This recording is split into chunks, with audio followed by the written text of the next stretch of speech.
ஏசப்ப சொன்ன வார்த்தை, ஏசவனை நோக்கி, உன் தேவனாகிய கர்த்தரிடத்தில் உன் முழு இருதயத்தோடும் உன் முழு ஆத்மாவோடும் உன் முழு மனதோடும் அன்பு கூறுவாயாக. கையை தட்டி. எத்தனை புரியுது? என்னது? முழு இருதயம், அடுத்து முழு ஆத்மா, அடுத்து முழு மனசு. இது எல்லாம் எங்கே இருக்குன்னு நினைக்கிறீங்க? இது எல்லாம் ஒரே இடத்துல தான் இருக்குது. இது சரீரத்தை பற்றியோ ஆவியை பற்றியோ பேசலை, இந்த ஆத்மாவை பற்றி தான் பேசுது. அந்த ஆத்மா தான் இருதயம், அந்த இருதயம் தான் மனசு. அதனால தான் ஹார்ட்டு போடுறான் நம்ம ஆள்.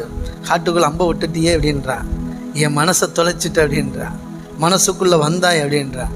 அப்போது இருதயம்தான் அது, இருதயம்தான், அதுதான் ஆத்மா. பிதா ஆவியா, நம்முடைய தேவன் ஆவியாக இருக்கிறார். அதனால் நம்மை ஆவியாவே சிருஷ்டித்தார். தேவன் நம்முடைய ஆவியை ஊதினார். நம்மை மாம்சத்திலையும் நம்மளை உருவாக்கினார், மனுஷக தன்மையோடும் உருவாக்கினார். நம்ம ஆவியாகவும் இருக்கிறோம், அதே நேரத்தில் மாம்சமாகவும் இருக்கிறோம்.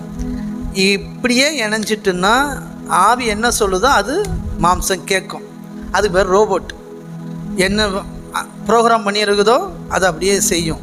அது பேர் ரோபோட். அப்படி இருக்கக்கூடாது தான் தேவன் இடையில ஒரு ஒரு பிளவு வச்சார், ஒரு பகுதியை வச்சார். 2 பங்காக பிரிக்காமல் 3 பங்காக பிரித்தார். பிதா, குமாரன், பரிசுத்த ஆவியானவர். அந்த அன்பு இருக்கிற மாதிரி அவங்க எப்படி அன்பாக இருக்கிறாங்களோ, கையை தட்டி. ரொம்ப முக்கியமானது. எல்லாமே ஒரு அர்த்தங்க, ஆவிக்குரிய அர்த்தம். பிதா, குமாரன், பரிசுத்த ஆவியானவர். ஆமாம், ஆவி, ஆத்மா, சரீரம். புரியுதுங்களா? ஆமாம், இது ரொம்ப ரொம்ப ரொம்ப முக்கியம். பரிசுத்த ஆவியானவர் என்ன சொல்லுவோம்? ஆவியானவர் சொல்கிறோம். அப்போ நம்ம ஆவியோட தொடர்பு இருக்குதா? ரைட்டு, சரிங்களா? பிதாவை என்ன சொல்கிறோம்? அன்பானவர்ன்றோம். அப்போது மனசு தொடர்பு இருக்குதா? அந்த ஆத்துமா. ஓகே, ஆமாம். இயேசு கிறிஸ்து மாம்சத்தில் வந்தார், மனுஷனை போல வந்தார். அப்போ மாம்சீகத்தில் தொடர்பு இருக்குதா? இதுதான், அப்படி தான் டிசைன் பண்ணார். ஆவி, ஆத்மா, சரீரம். ஓகே, இப்போது எப்படி பிதா, குமாரன், பரிசுத்தாவியானவர் ஒன்றா இருக்கிறது போல், அப்போ ஆவி, ஆத்மா, சரீரம் ஒன்றா இருந்தால் அதுதான் சரியான வாழ்க்கை. புரியுதுங்களா? 3 ஒன்றா இருக்கும் பார்த்தீங்களா? அதுதான் சரியான வாழ்க்கை.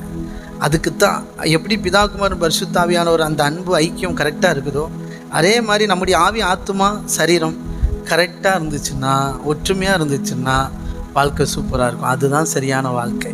அப்படி தான் நம்ம டிசைன் பண்ணப்பட்டிருக்கிறோம். சரிங்களா? ஓகே, கத்தனர். அப்போது பாருங்கள்,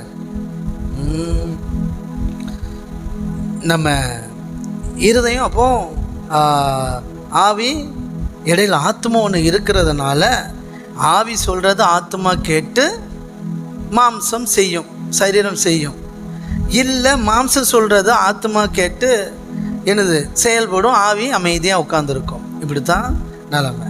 அப்போது நம்ம சுய விருப்பத்துக்காக தான் தேவன் நமக்கு ஆத்மாவை கொடுத்துருக்கிறார்.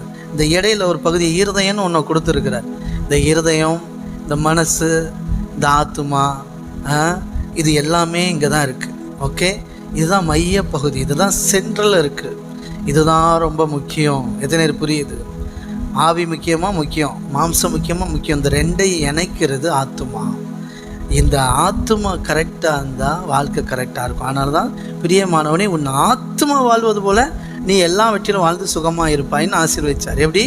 கர்த்தர் ஒன்று அப்படி ஆக்குவார், இப்படி ஆக்கார் இல்லை, உன் மனசு எப்படி இருக்கோ அப்படி நீ நல்லா இருப்ப அப்படின்னாப்புல. அதான் உண்மை. இது தீர்க்க தரிசனம்லாம் இல்லை, உறுதியான தீர்க்க தரிசனம். எத்தனை புரியுது? உங்கள் மனசு எப்படி இருக்கோ அப்படி உங்கள் வாழ்க்கை இருக்குங்கிறது யாரோ ஒருத்தர் வந்து சொல்லணும்னு அவசியம் இல்லை. யார் சொன்னாலும் நடக்கும். அதான் உண்மை, அதுதான் சத்தியம். உங்கள் மனசு எப்படி இருக்கோ அப்படி உங்கள் வாழ்க்கையின் வெளித்தோற்றம் இருக்கும், உங்கள் சரீரம் இருக்கும், உங்கள் குடும்ப வாழ்க்கை இருக்கும். அதனால தான் இருதயத்தை நிறைவினால் வாய் பேசும். எத்தனை நம்புறீங்க?